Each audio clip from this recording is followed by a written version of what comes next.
Ready to open the hood? UseTool for the tutorials. And for car parts, the right idea is the Mr. Auto app. Easy, fast, and with better prices than on the website.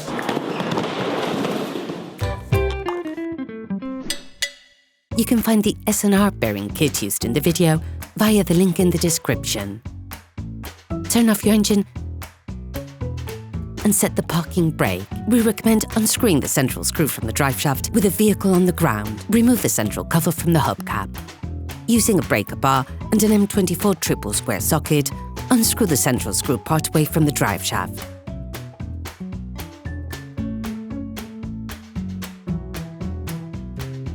Loosen the stud bolts on the driver's side wheel. We strongly suggest watching the tutorial, racing your vehicle safely, before carrying out this step. Lift the front of the vehicle. Place the vehicle on axle stands. In order to change the front axle bearing, you must lift the front of the vehicle and remove the wheels to gain full access. You can now remove the wheel. Don't forget to slide the wheel under the vehicle. You now have to remove the front braking system. To do this, we recommend watching the video How to Replace the Front Brake Discs and Pads on an Audi A32. You can now see the threads of the bearing retainer screws. Start by brushing them and applying a lubricant in preparation for the following steps.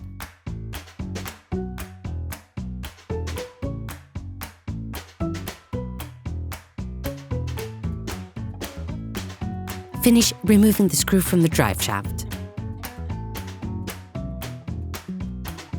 Unscrew the 3 fixing nuts on the control arms using a socket wrench and a 16mm socket.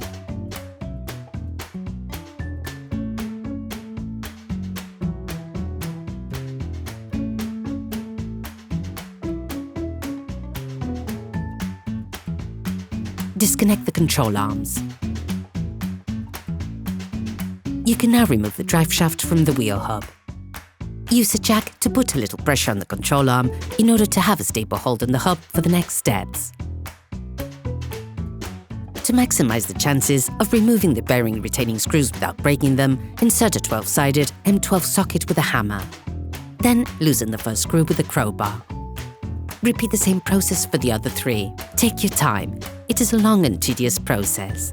Finish removing them with a socket wrench. Nevertheless, it is possible for the screws to break.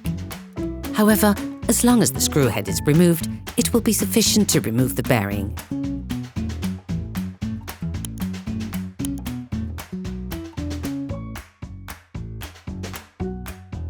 Once the 4 screws have been removed, apply a lubricant to both sides of the bearing to facilitate its removal. You can use a hammer to help you remove it in a variety of ways. This step can be very time-consuming as the bearing is often stuck in its place. We recommend using the inertia hammer, which you can find in the link in the description of the video. This will make it much easier to remove the bearing.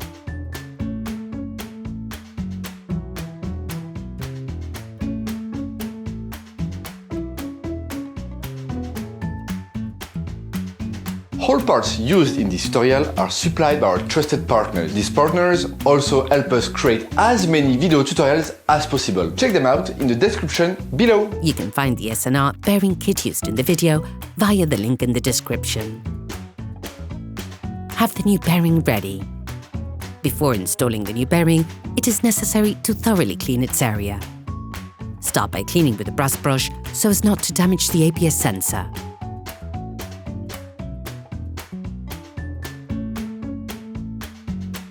You can also clean with fine sandpaper.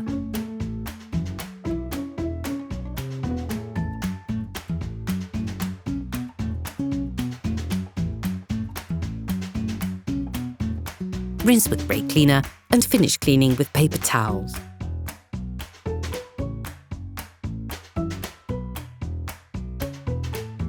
Put the bearing in its place.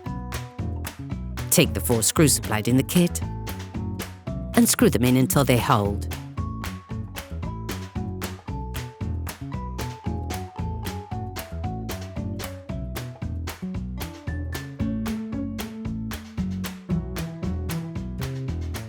The first phase should be carried out crosswise using a torque wrench.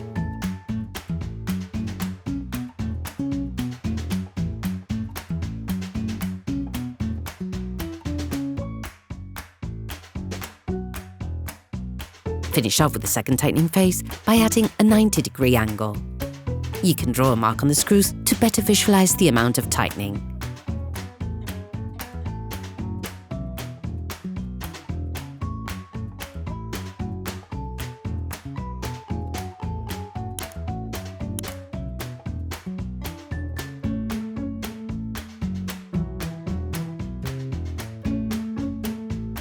Remove the jack.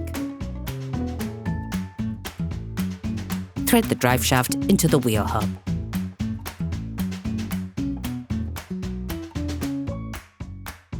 Put the control arms back in the control arm end.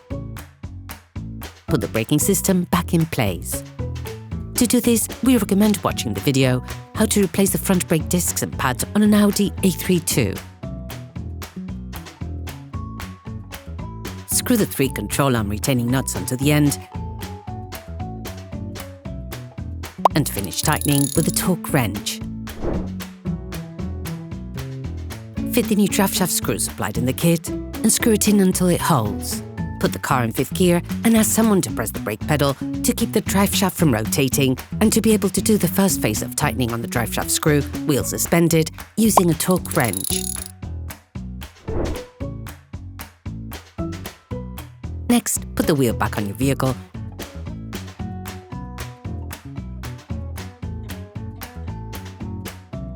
and set it down on the ground.